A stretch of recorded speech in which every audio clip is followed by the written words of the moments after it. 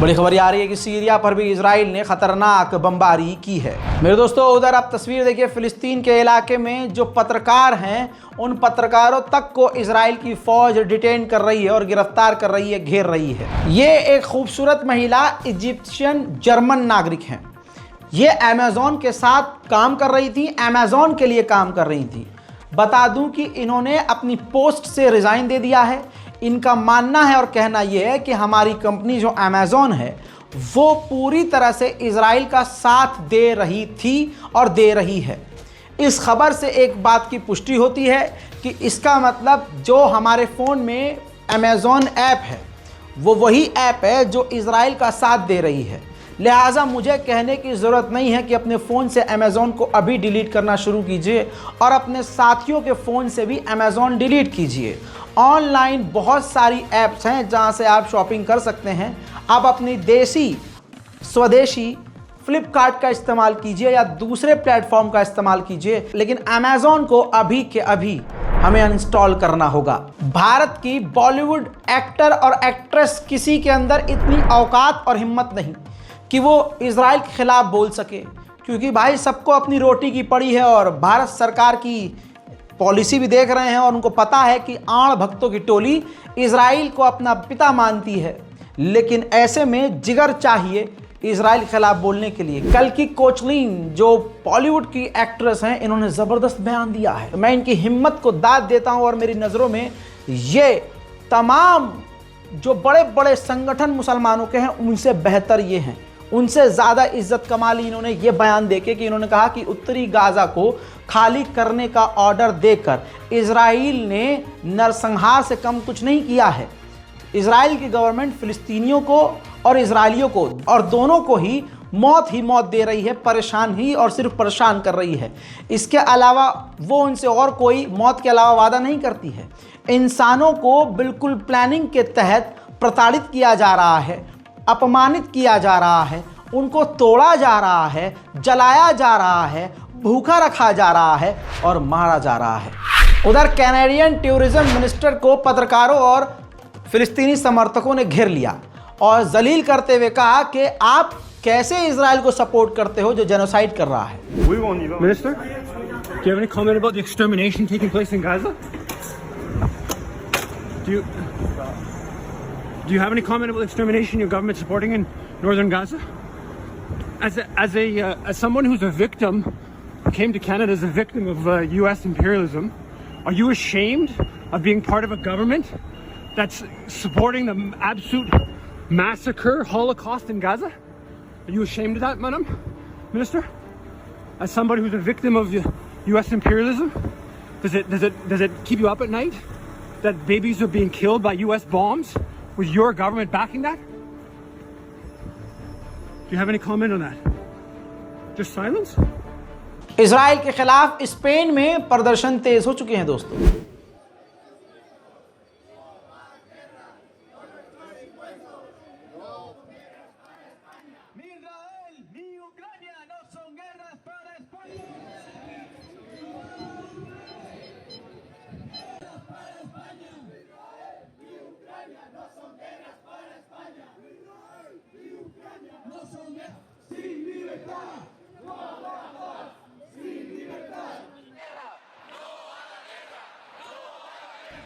उधर टोक्यो में भी इजराइल के खिलाफ गुस्सा देखा जा रहा है।